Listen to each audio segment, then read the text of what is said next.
Okay, we are mixing Jeff Dembiak's song "Love Is Possible." I don't know what it was originally called. Shimmer recorded over a two-track version that he sent. Here is the idea track. I'll unmute that. And play it. I'm just gonna fast forward to the guitar part here.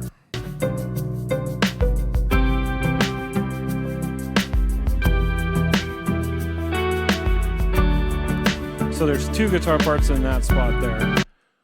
One is kind of that Tears for Fears kind of sound, and then the other one is just the chords come in, and then afterwards they go to like a strumming kind of a percussive thing that kind of matches the pluck sound that he's got going on here.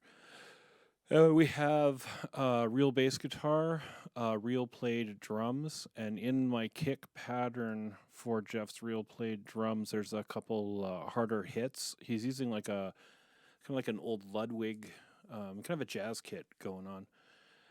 But when you have a transient in an old jazz kit, it just becomes this like a big loud transient becomes this horrible crashing sound thing, and I can't use that. So where those spots were really really bad, I just took and copied a kick drum from a softer spot over and just replaced those hits. So, but it was kind of cool to see the dynamics in the kick drum. The snare in the song later on is this kind of a cool train snare thing. He's brushes and stuff. I also have the room up. He's got a nice sounding room for this, and it gets pretty buried in the mix anyway. And then we've got a tambourine in here, which I left pretty much the way it was. Actually, I don't even know if I listened to it. Most of the time, tambourines are the wrong kind of tambourines. Yeah, this is the wrong kind of tambourine. So normally when we have tambourines on snare shots or kick shots or something like that, in this case it's 2 and 4s. It's a rubbed tambourine on a skin. So I keep a skin tambourine in the studio just for those kind of things. There's a really cool choir-y sound here that I really liked. I'll just play that.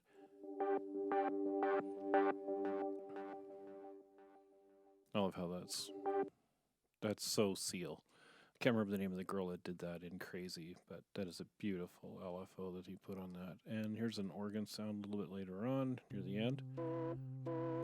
As a matter of fact, while I'm here, so as a kind of standard thing, anything that is upper mids and stuff that we want in the mix, I usually get rid of 85 hertz and under, and then depending on what it is. In this case here, everything is sitting around 130, 140 hertz, so I'm just going to roll it off. There, I'm rolling it off at 121. And I use a 48 dB cut, so. Alright, so challenges I had with this. Jeff played a live bass, and he played it very, very well. He chose a kind of a distorted sound on it. So we've kind of got this, and I've already EQ'd this as well, but so I put it through a CLA 3 for an extra bit of compression. More of limiting, really, but whatever. So it's a really nice live sound, nice strings and everything like that. It doesn't sit in the mix where I would want it to, and I'm still struggling with that.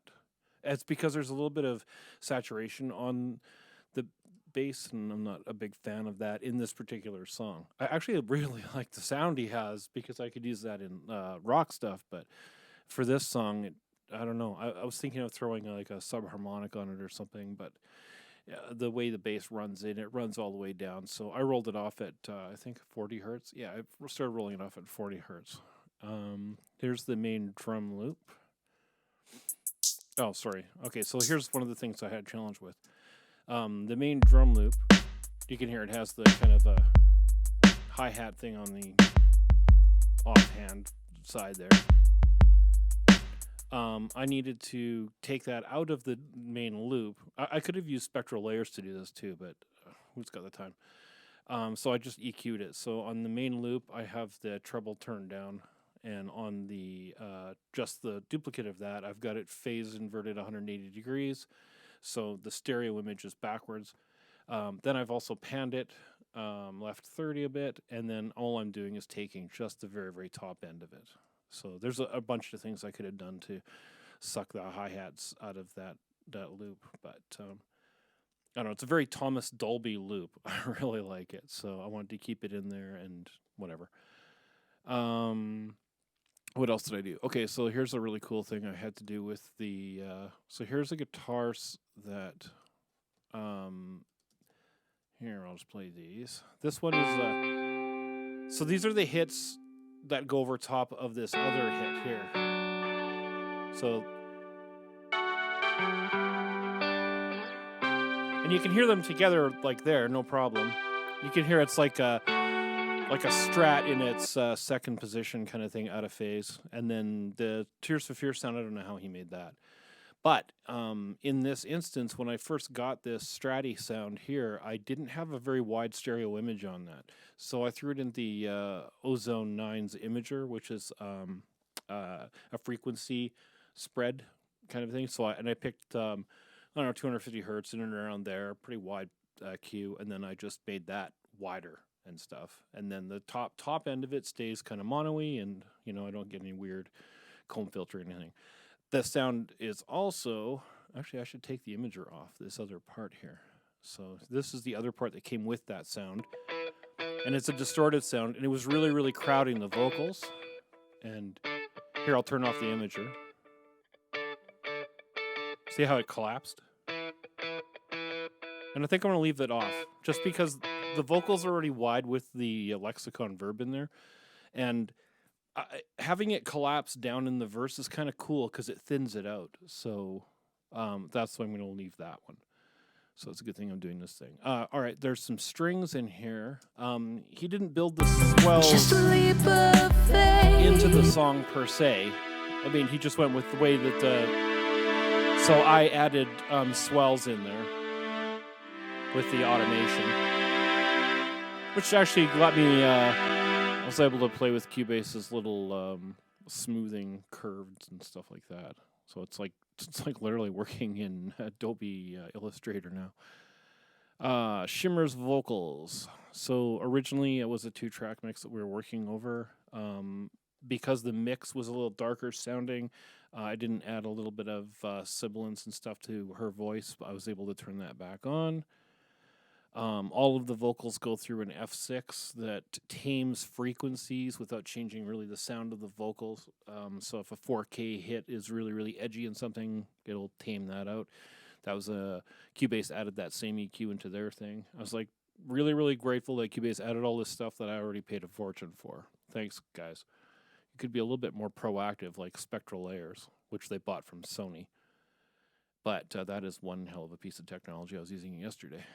All right, so here is what I've got going on now for this song. And if I come up with something in the middle of it, oh yeah, so I turned off some stuff in a breakdown. The bass guitar kept going through, and this stop here.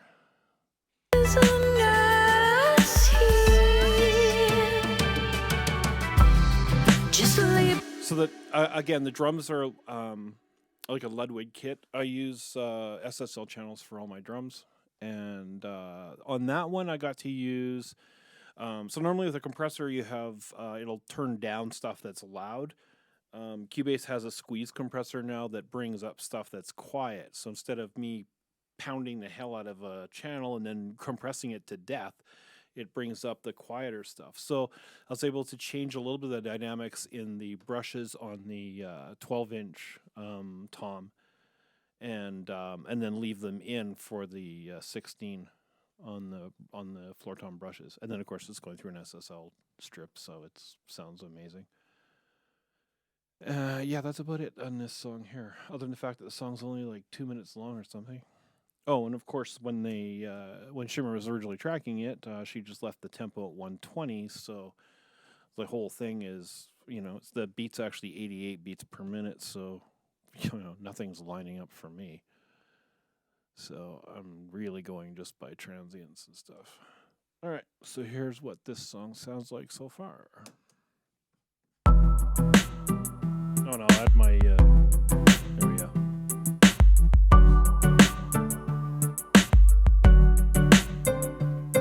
rather be safe and warm with you than by myself.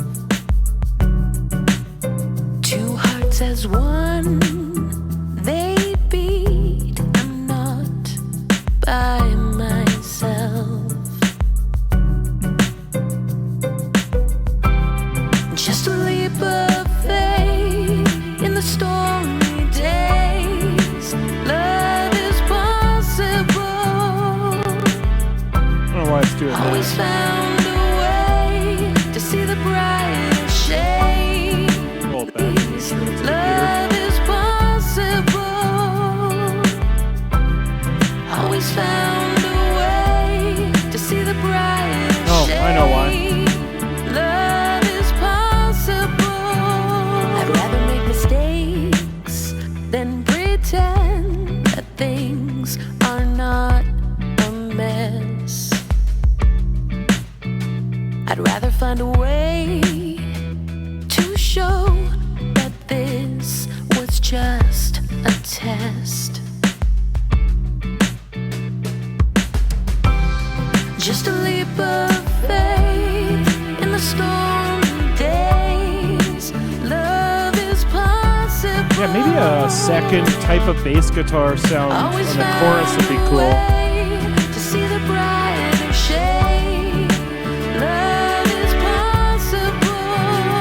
Someday, life will make sense. Smile at confusion. I turned Shaker up in the bridge thing here. 'Cause it all happened. I don't have anything else to play with.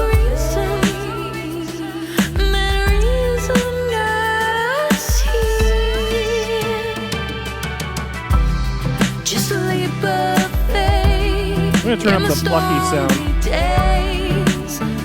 More of a 90s dance thing. Always found a way to see the bright shade. What this sound is, but it's too bad they're both on the same channel.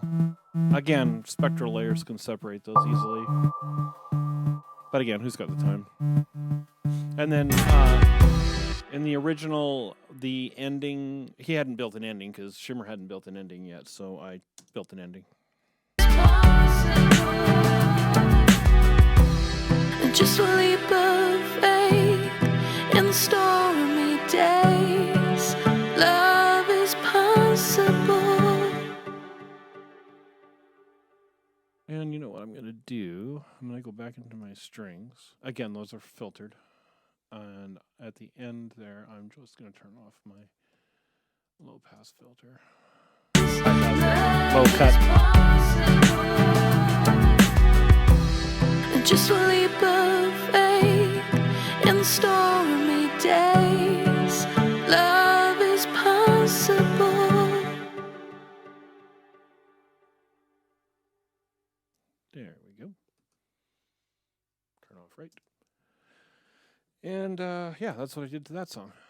So hopefully Jeff likes it, and if he wants to make changes, my suggestion would be give me a really, really, really tight sounding bass guitar. Don't legato through the hits. Be really, really tight on the kick.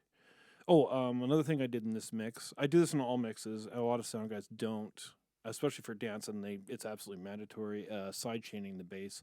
So whenever the kick drum comes in, and of course in this one here I've got a the loop. So that I left the loop not side chaining the bass, but the other kick drum that comes in, the 70s Ludwig sound, that or Slingerland or whatever it is, that I side chain to the bass. So whenever that kick hits, the bass gets quieter a little bit, and it's a pretty fast release on that. And also on those kick drums and on the toms. So there was some, like on the kick drums, they hit really hard, and then there was like a big boom, right, which keeps going and going and going, which you'll have on like a 24-inch kick drum. In this case, they sounded like they were 24 inches by like 4 feet wide, or long rather. So I put a gate on those. I never gate drums. Anybody that knows me knows, like, they're all probably watching this going, you put gate on a drum? Like, yeah, I had to do that to get rid of those frequencies. And actually, yeah, there's the gate. And then on the toms, here I'm just gonna go grab those and play those quickly. See how the toms are in the mix. They are. I didn't gate them. I actually just turned them down because I didn't need. There's like a strange artifact thing going on. I'm just gonna play it with the artifact. So here's the toms.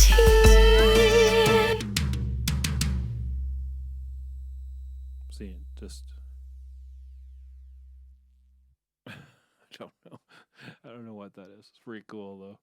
So the drums came from like Jefferson Starship or something. Control Z, Control Z. There, that's what I had it before. So this is what I can't use any of those low frequencies anyway. There. It's a fast whatever fade, and it just cleans up those frequencies because the bass guitar's in there, the loop is in there with an 808. You can't have an 808 coupling with whatever the hell that Tom's doing. And yeah, so and then everything goes through my master bus, blah blah blah, and yeah. So anyway, that's this song, "Love Is Possible."